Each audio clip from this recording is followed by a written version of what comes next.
मैं सबसे पहले नमन करना चाहता हूं कांग्रेस पार्टी के कद्दावर नेता अनुग्रह बाबू को। मैं नमन करना चाहता हूं औरंगाबाद की इस पावन भूमि को।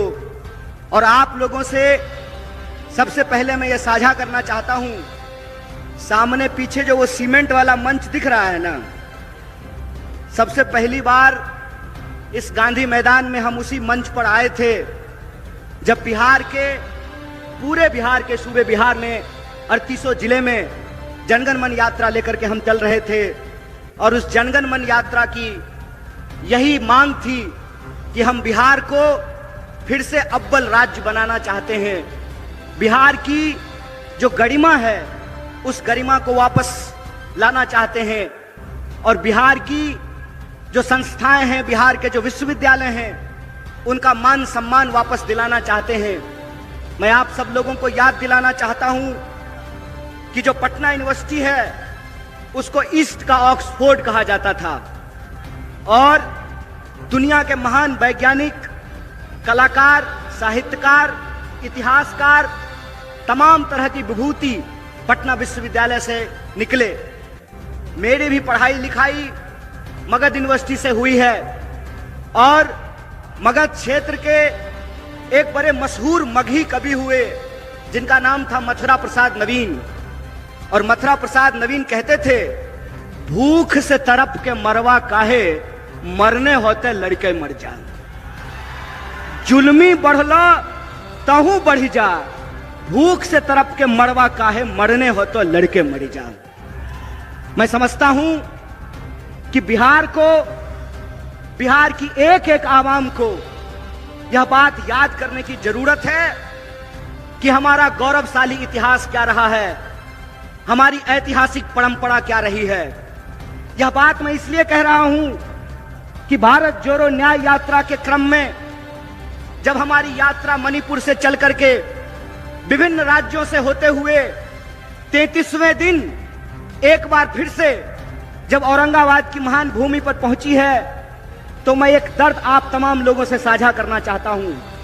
कहते हैं ना कि दुनिया के किसी इलाके में चले जाइए, कोई पद ले लीजिए, कोई पोस्ट ले लीजिए, लेकिन एक बिहारी अगर जन्मता बिहारी है तो मरते दम तक बिहारी रहता है, उसकी पहचान बिहारी रहती है।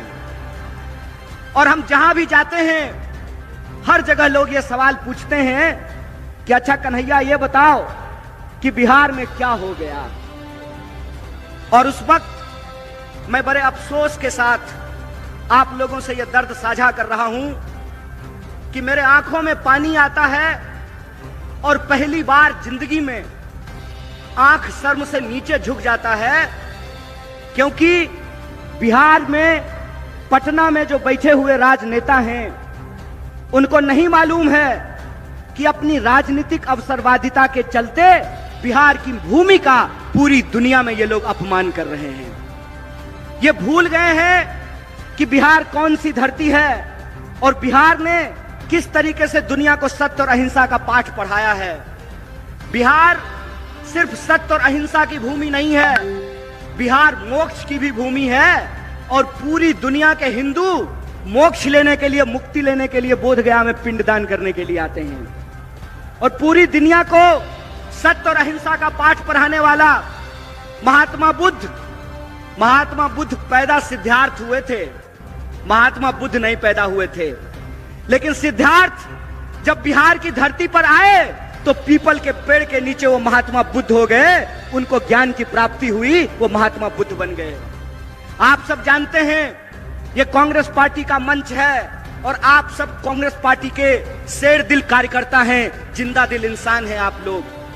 तो मैं आपको याद दिलाना चाहता हूं कि जिनको हम बापू कहते हैं, मोहनदास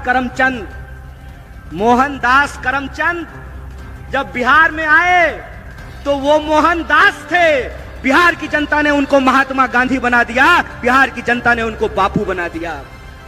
बिहार वो धरती है, अगर हम आर्यभट्ट की बात करें तो अगर बिहार नहीं होता, आर्यभट्ट नहीं होता तो जीरो नहीं ढूंढा जाता और इंसान चांद पर नहीं पहुंच पाता और इंसान चांद पर पहुंचा है तो जीरो को खोजने की वजह से पहुंचा है। बिहार वो भूमि है कि जहां पर एकमात्र देश के राष्ट्र कवि पैदा हुए और राष्ट्र कवि का नाम दिनकर है। और दिनकर कहते हैं शांति नहीं तब तक जब तक सुख भाग न नर का सम होगा, नहीं किसी को बहुत अधिक और नहीं किसी को कम होगा। ये दिनकर लिखते हैं।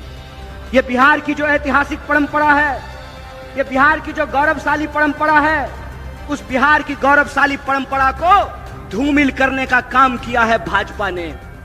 बिहार की गौरवशाली परंपरा को पलटू राम बनाने का काम किया है भाजपा ने।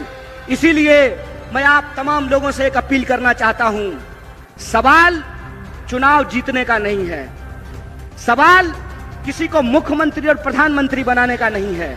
सवाल यह है कि बिहार में रहने वाले जो 14 करोड़ लोग हैं, चाहे वो किसी भी जाति के हों, चाहे वो टीका लगाने वाले हों या टोपी पहनने वाले हों, किसी भी धर्म के हों, किसी भी संप्रदाय के हों, किसी भी बोली को बोलने वाले हों, चाहे वो मगही बोलते हों, भोजपुरी बोलते हों, मैथिली बोलते हों, अंगिका बोलते हों, कोई भी भाषा बोलते हों, बिहार के जो 14 करोड़ लोग हैं उनके आत्मसम्मान का सवाल है। फुटबॉल है जी, हैं? वोट ले लीजिएगा और जब मन करेगा तब लतिया दीजिएगा, हैं? ये जो बिहार के लोग हैं, बिहार के लोगों को ये सोचना पड़ेगा। महज अपनी कुर्सी के लिए, महज अपनी राजनीति के लिए, महज अपने चुनावी गुना गणित के लिए बिहार के भविष्य को अंधकार में धकेला जा रहा है। इसीलिए मैं बिहार के नौजवानों से खास करके ये अपील करना चाहता हूं, दोस्त एक बात याद रखिएगा, ये लड़ाई किसी पार्टी को सत्ता में लाने की नहीं है।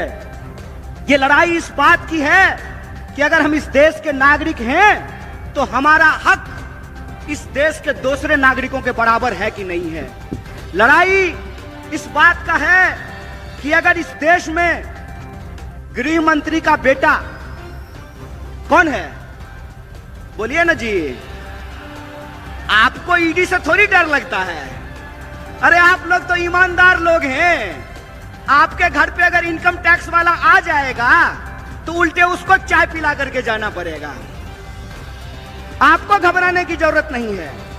डरे वो, घबराए वो जो बेईमानी किए हो, जो ईमान से जीते हैं, उनको डरने और घबराने की जरूरत नहीं है। तो मेरा सवाल यह है कि इस देश में अगर गृह मंत्री का बेटा बीसीसीआई का सेक्रेटरी बन सकता है, इस देश में अगर एमपी लोग 5 साल के लिए बन सकते हैं, एमएलए 5 साल के लिए बन सकते हैं, नीतीश कुमार जी 5 साल में 3 बार मुख्यमंत्री बन सकते हैं,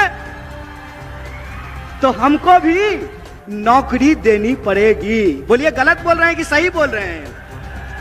सही बोल रहे हैं ना? अगर यहां बैठे हुए हमारे नेता आदरणीय जयराम जी, 6 साल के लिए सर आप एमपी बनते हैं और आपको पेंशन भी मिलता है राज्यसभा में, तो आपको अगर पेंशन मिलता है तो देश की रक्षा में खड़े ये जो सिपाही हैं वर्दी पहन करके सामने खड़े हैं, आपको पेंशन मिलना चाहिए कि नहीं मिलना चाहिए? बोलिए, मत डरिए गृह मंत्री से, डरने की जरूरत नहीं है। इसीलिए मैं कहता हूं ये न्याय की बात है। न्याय की बात यह है कि अगर इस देश में प्रधानमंत्री के चंदादाताओं का 14.5 लाख करोड़, कितना? 14.5 लाख। बाबू रे सुन्ना बिठा के देख लेना कि क्या को सुन्ना बिठाना पड़ेगा 14.5 लाख में। 14.5 लाख करोड़ अगर प्रधानमंत्री के दोस्तों का कर्जा माफ किया जा सकता है, तो बिहार के भीतर भी मखाना उगाने वाले, मक्का उगाने वाले, धान उगाने वाले, गेहूं उगाने वाले और सब्जी उगाने वाले किसानों का कर्जा माफ करना पड़ेगा। बोलिए गलत बोल रहे हैं कि सही बोल रहे हैं? कॉर्पोरेट का कर्जा माफ कीजिएगा और किसान का कर्जा माफ नहीं कीजिएगा। बीसीसीआई का सेक्रेटरी बनेगा गृह मंत्री का बेटा और हमको जो है ठेके का नौकरी दीजिएगा।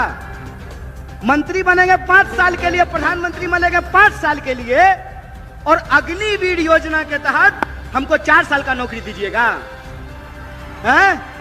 4 साल का नौकरी दीजिएगा और उसमें देश की सेवा करते हुए अगर हमारी शहादत होती है, हमारी जान जाती है, तो हमको शहीद का दर्जा नहीं दीजिएगा।